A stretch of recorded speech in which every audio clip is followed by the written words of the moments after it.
Hey, help support the show by joining the Patreon or becoming a YouTube member. Also hit that like button to subscribe if you want more Cavs-focused content. All right, so the Cavs' recent plus 15-game winning streak has been a game changer for their perception, right? Because when the Cavs win 15 games the first time, let's see if it's real, right? The first time you do it, people tend to think it's a fluke. That's how human nature works. The second time you do it, people raise their eyebrows. They're a little bit more interested. But you do something a third time, and there's something about human nature that loves doing things in threes, right? But you do something a third time, then all of a sudden it becomes a perception changer, especially if the bulk of that winning streak happened on national television against really good teams for everybody to see. So Gil's Arena, which is one of the more interesting podcasts of the NBA landscape, talked about the Cavs recently. We know on that pod, Brandon Jennings has been proven to be one of the strangest Donovan Mitchell haters on the planet. You can argue the biggest Donovan Mitchell hater on the planet. It's interesting because Donovan Mitchell's not a player that is so popular or polarizing that he has a ton of haters. But Brandon Jennings has been described as one, and I think it's fair. Let's see if his tone on the Cavs has changed and what's going on with Gil's Arena. Yes. Oh, yeah. Yes. You said that. Is it time to start putting some respect on the Cavs' name? Yes. Oh, yeah. Yes. You said that begrudgingly, Brandon Lane. No, because, what I say, Donovan Mitchell wasn't a number one option on the championship team, and he's proven it. He watches the show. The team is well put together. Darius Garland, he's playing crazy. Donovan Mitchell, he might not be having the numbers like an MVP, but his leadership and the way he got his team behind him, they're for real. And if I'm the Bucks or whoever got to see the Cavs in the finals, you should be a little worried because they're for real. That is a significant change in tone from somebody I don't think he was not a believer in the Cavs overall. He just wasn't a believer in Donovan Mitchell. And it seemed like his reasoning for not liking Donovan wasn't really sound and set in basketball. But that's a significant change in tone from Brandon Jennings. And again, when you go on your third 10-plus game winning streak of the season, that changes people's minds, right? When you do that win streak on national TV, that changes people's minds. A lot of the perception of the Cleveland Cavaliers and why there's this gap of perception between fans who watch the team on, Bally/FanDuel Sports every day and the national media is because when the national media had seen the Cavs, right, on national TV, Cavs weren't giving their most impressive work over the last few years. They weren't showing out on national TV the way that you want the Cavs to show out. We've always nervous about these national TV games when the Cavs had to play them because they just didn't really do a great job in them. The one series that everybody watched, right? The games versus the New York Knicks, the Cavs didn't show up there. That left an impression. There were some national TV regular season games where they didn't really have a great showing. That left an impression. The Cavs, and they're not devoid of any good national TV regular season performances before this season, but more often than not, when the Cavs had a big game and it was on national TV, they weren't really showing up the way that you wanted to. But this season, that's been completely different. And also what's been completely different is that they went on this win streak largely on national. The most televised stretch of the Cavs season was this 15-game win streak, which I think is a huge part in why the conversation is starting to change around the Cavs, why the perception is starting to change. It's not because this team did anything different. They weren't even playing their best basketball during that 15, 16-game stretch. It's just that people got to see them, right? In the same way we get to see them all the time. And perception is now catching up with reality because now they're getting to watch this team on a regular basis, and they know that they have to pay attention to this team at least for this season. When y'all had y'all's point guard combo, did anybody mention Garland as the top point guard in the league right now? Is that what the list was? Right now? Active players at this moment, and Adam Silver's I would put him in that conversation. He's been quietly just leading that team. And yeah, I agree with Brandon. They all don't have like these crazy numbers like some of the other guys that get a lot of the attention, but they've been so consistent the entire season. 2 15-game winning streaks is like, I don't think people really understand how hard that is to do in the NBA. So they've just been really impressive. And also in the beginning, they tried to break them two up in the beginning. Remember the season, they were trying to say it was issues between Garland and. Real quick, something I want to hit on here. That is a active WNBA player. I believe she's on the Seattle Storm now. She was on the Los Angeles Sparks for a while. So one thing that keeps popping up whenever like active professional basketball players talk about Darius Garland is they talk about him so much differently than fans and media do. And he's just one of those players where I think players look at his bag, look at the refinement on his skills, look at the progression, and look how he gets so much out of a small frame that people like, he's your favorite player's player. You know what I mean? Like there's a lot of his game that is very much hard to appreciate unless you really dig in to some of the nuances of how he's able to score. Because like consistently, whenever you hear NBA players, especially like the more like deep into the bag conversation NBA players, right? Like Kevin Durant loves Darius Garland, right? Like you ever ask Kevin Durant about Darius Garland, you ever hear him talk about Darius Garland on a podcast, he loves Darius Garland's game, right? Jeff Teague talks about how Darius Garland sent him to retirement. But like the former players in the NBA, the current players in the NBA, the active professional basketball players, they always look at Darius and they see so much more in him than we do. And I think that's because he has that like specific type of game. Like if you are a rap head, Darius got that like ab-soul game. You know what I mean? Like if you are really into rap and you really appreciate the art form of rap and everything else that it brings in, you listen to a dude like Ab-Soul and your mind is blown because he has all the double entendres. He has all of these other things that you could flow in there, and he kind of waits like lyrically and the way that he works these things in. It's so masterful, his skill, right? But you put Ab-Soul on at a party, ain't nobody gonna know what you're playing, right? And it's kind of a similar thing with Darius. I don't think to the same extreme as Ab-Soul, but it's a similar thing with Darius where it's like you put Darius Garland tape on in front of like NBA players, they love, because Brandon Jennings was even like, he made a point, I think in the first video I covered this pod, where he said that he thought Darius was better. And like, it didn't surprise me because like former players love Darius's game. But he has that style where it's like, if you're a player, you really appreciate it. But like, it seems like the more casual NBA fan, they always are at Darius Garland's head. Like every time Darius makes a mistake, man, like the comments flood this channel of people coming in and say, Darius ain't real, like this and that. And I'm like, there's such a chasm there of opinion between Darius. He's just one of those players who I think is polarizing between those two camps, because I think Darius, his game is so refined and it's so skillful and it's so impressive that he's doing what he's doing at his frame that if you really appreciate the game of basketball, you appreciate that so much. But I do think there are parts of Darius's game that do frustrate somebody who's not really watching for all of that, right? So, you know, Darius Garland, let's call him is Ab-Soul the best one? Y'all let me know. If you're a hip-hop head in the comment section, you know what I'm talking about. Drop your hip-hop comp for Darius Garland, right? The rappers that rappers appreciate versus like the mainstream appreciates. But that's where Darius is. And Donovan Mitchell. And actually, it wasn't. Even last season saying it was going to be one or the other. Yeah, they were trying to do if it was one or the other. But try to do it to us, It was a little Boston. Huh? It was a little Boston trying to. They tried it. That's how they were playing. Yeah, they tried it, but No, you know what's so funny? It's Boston the been old meddling. Cavs play. You remember when Kyrie was in his own, getting his own, then LeBron came.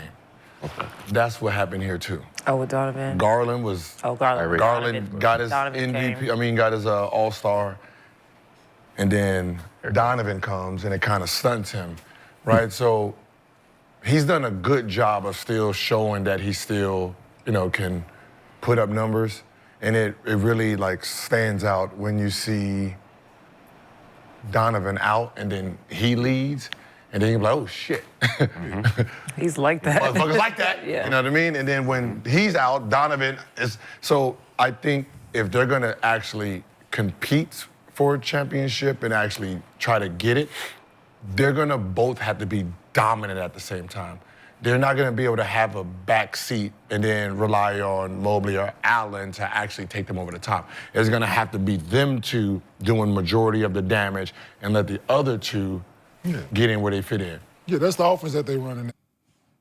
I wonder, I get what Gil's saying here is that, like, in order for this to work, you need them to be consistently scoring at a high level, because if you're looking at people who can score at will at the perimeter, those are the two guys who can do it. And because the Cavs don't have like a 6'6" guy like that's doing it, right? In the way that LeBron used to do it for the Cavs, or in the way that Jason Tatum does it for Boston, that you got to have both these guys working together in order to make it work. And I think there is some truth to that versus certain teams.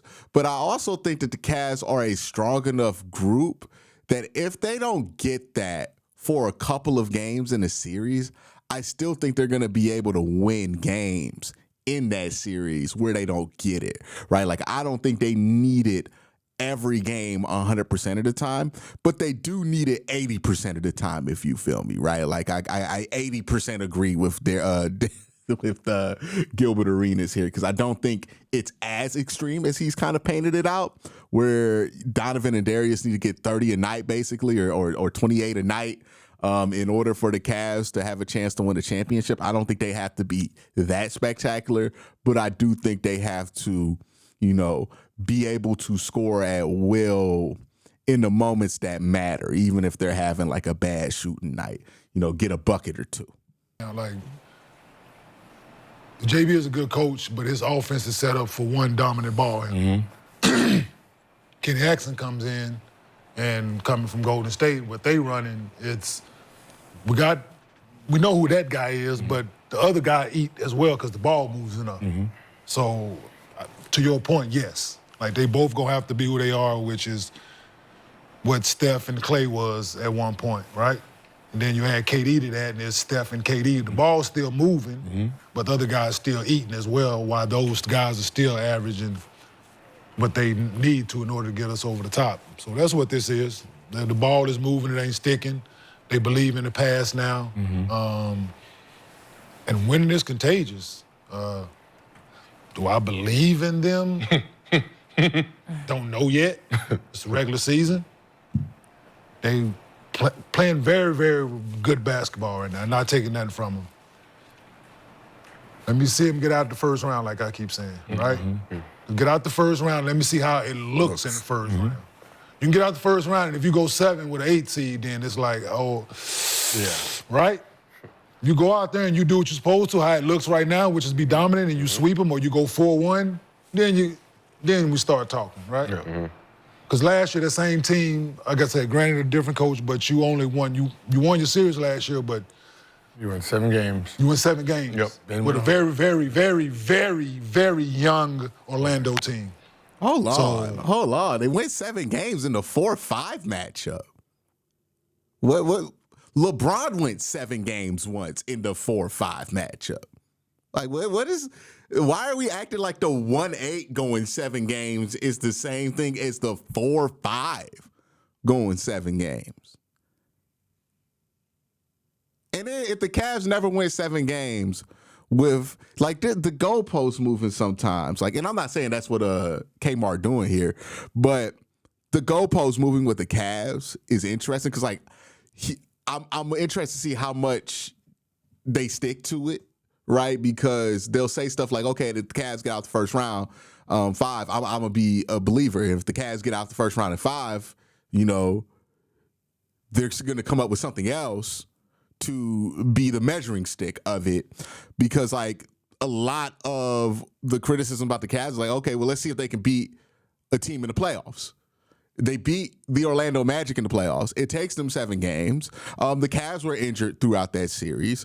Orlando was playing really good basketball. Like, you got to give them credit. It was the 4-5 matchup, so you don't expect a sweep in the 4-5. You expect 6-7 games in the 4-5 matchup, and somehow that gets held against them. Like, if the Cavs would have beat Orlando in 5 games last year, then people would be like, oh, the Cavs have never really had to play in a high-pressure playoff situation. They got eliminated in 5 games versus the New York Knicks. They beat the Orlando Magic in 5 games, and then they lost to the Boston Celtics. They've never really been through a playoff series as a unit. We would be hearing that. Like, I don't know how the Cavs going to 7 in the 4-5 is being held against them. Like, that doesn't make much sense to me. Shit, they can play them again. Yeah.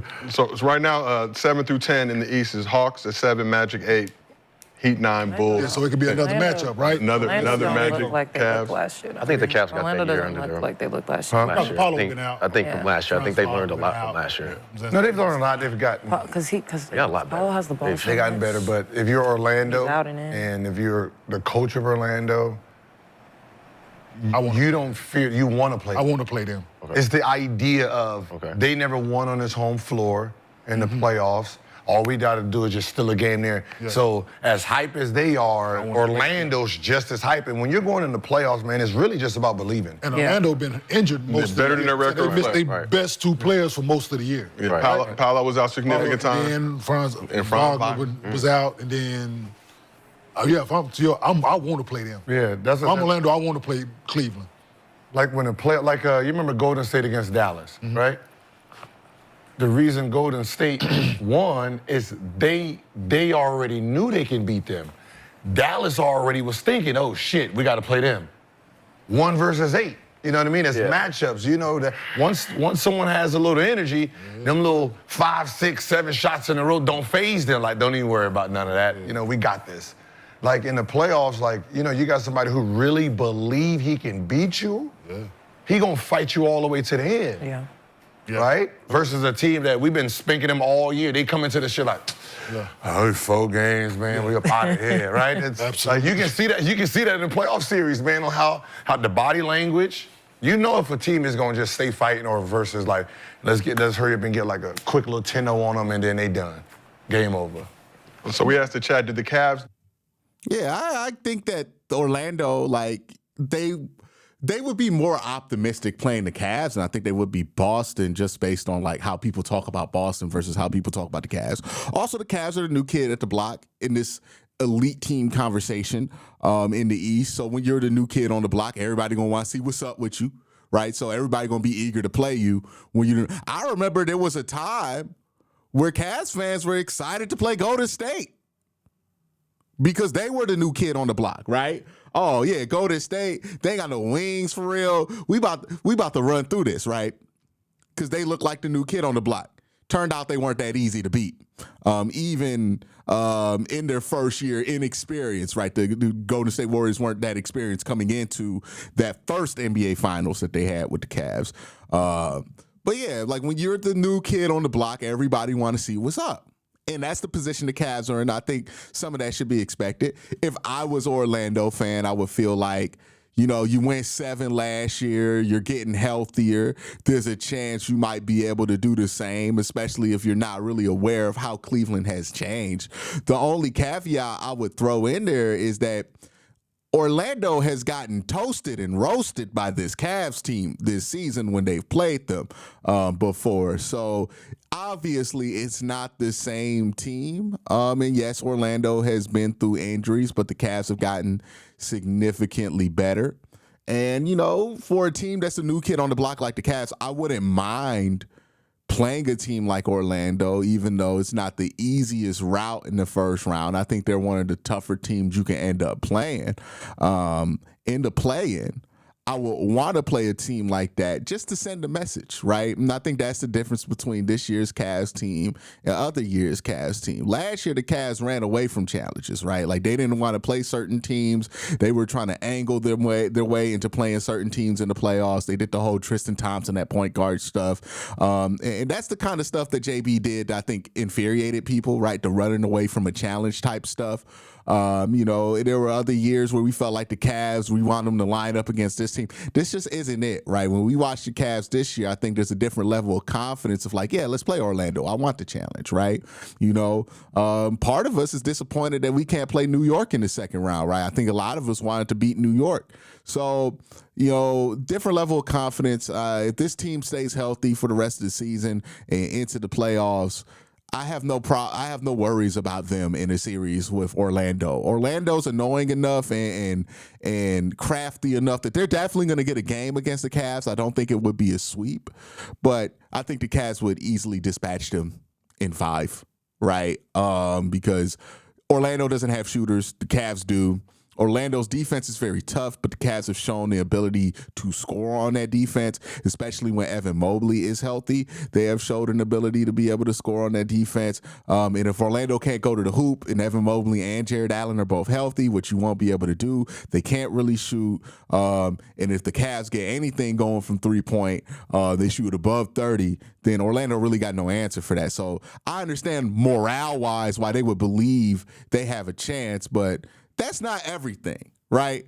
You know, going back to my experience as a Browns fan and somebody who covers the Browns, I remember there was tremendous confidence for the Cleveland Browns with Joe Flacco going up against the Houston Texans because we beat the Houston Texans by like 40 points in a regular season game not too long before we played them in the playoffs, and then Houston smoked us. Like, yeah, the Browns went into that game thinking we could beat them. They didn't play good in that game. So, yeah, some of this stuff matters, right? I think Orlando does believe they can beat you. Anybody you play, because I think the Atlanta Hawks are another team that the Cavs dropped a couple of inconspicuous games to as well. And they got guys that you traded on that team too. So, you know, you're going to get some kind of crafty challenge from whoever you get in the play-in, and I welcome that, right? Everybody talks about the Cavs needing experience. Well, this is the kind of experience I think they could grow from while also being able to progress their season. Deserve more respect. 84% said yes. As we know, last season, Cavs beat the Magic in the first round, took on the Celtics in the conference semis, got the gentleman's sweep. Do you believe this Cavs squad has enough to dethrone the Boston Celtics in the East? I think they have enough. I think they have all the pieces they need. It's just, will it all click at the same time? Will everybody be on the same page and understanding that, you know, there's going to be games where Donovan Mitchell has to take over. There's going to be games where, you know, the matchup is Garland has to take over. The big's going to have to take over. Like, it's round by round. It's, you know, there's sacrifices. Yeah, depending on the playing. There's sacrifices that got to be making. Are you going to be smart enough to make it? How does that matchup look? What you like mean? with them, like who guards who? Like who does Donovan Mitchell guard? And when? If they match up, like what's the matchup? Like who's guarding? Darius Garland. Drew. It'd be Drew, and yeah, it'd be you know, they're small guards. It's gonna be the guard. Derek White out there. You put him on. Yeah, Derek White and Drew Holiday are out there. Okay. I ain't saying they bad player, but that's right. That's their matchups. And then probably Jaylen Brown when they get him to like the fourth, get Donovan. It's that they're. I mean, Cavs is gonna have to play chess. Then you have an advantage, right? Yeah. Then Jaylen Brown has to guard Evan Mobley. Jason Tatum can't guard him. That's the only problem with the Cavs team is there's no defender neutralizer that's gonna neutralize Tatum and Brown on their side or gonna actually make them work. And that's gonna be the only problem. Right? You're talking about 7 series, like, you know, Brown. Was this before the DeAndre Hunter trade? You guys just pick the motherfuckers up full court, run them, turn them, run them, turn them, run them, turn them, and then game 6, 7, you know, these guys are so beat up that, you know. That's what they gonna do. They got pieces. They got to break. Yeah, they got. Oh, well then DeAndre Hunter. This is a series. He's gonna start. He's going to have to start. He's going to have to start. That's changed a lot. DeAndre Hunter. He's going to have to start. If they play Boston, he's going to have to start. I'm not even going to play around with bringing him off the bench. Not at all. I'm not in the playoff series. I need someone who's going to challenge them offensively. Yes. Okay. They got to guard him. Okay. Versus like just sitting there like. Who are you taking out? Allen is coming out? No, whoever's the. No, you take out Max Strus. Whoever that 3 is. Whoever he is that play like. Was it Wade or whatever the other kid, Okoro, whoever? I'm taking whoever that 3-man is. Who y'all starting at the 3, Chuck? Yeah, he got to go. Matt's gonna have to come off. Matt's gonna have to come off the bench. He's gonna match up with. He's still a shooter. Match up with Pritchard. Match up with Pritchard. He's a shooter, right? I wonder though if the Cavs instead put like it would make sense to move Max Strus off and put DeAndre Hunter in. I wonder if they decide to space to start the game, right? Because that's what's been kicking their ass at the beginning of these games versus Boston. I wonder if they try to respond with space and maybe do something unconventional like bring Jared Allen off the bench, put Evan at the 5, DeAndre at the 4, and then maybe you go with like still having like Max Strus out there with Darius and Donovan. That way you can run it and switch up the shifts and have Ty be out there with Jarrett when you have those Jared Allen shifts, so that when they start hunting for these screens, they can only really hunt to Jared Allen instead of hunting to Darius Garland and taking advantage of that switch situation. I wonder if that's what you would do, what the counter would be. I expect Kenny to do something a bit unconventional versus Boston that he hasn't showed yet, because it's like on paper it makes sense to take out Max Strus, put in DeAndre Hunter, but having those two bigs out there, you need Max Strus there because he can space and play make. And when you don't have Max Strus there, you're kind of wasting Jared Allen's minutes because he's not going to be super effective on the offensive side of the ball. If you don't have that extra facilitator out there, that extra lob threat with an extra guy who can create a lob opportunity for him.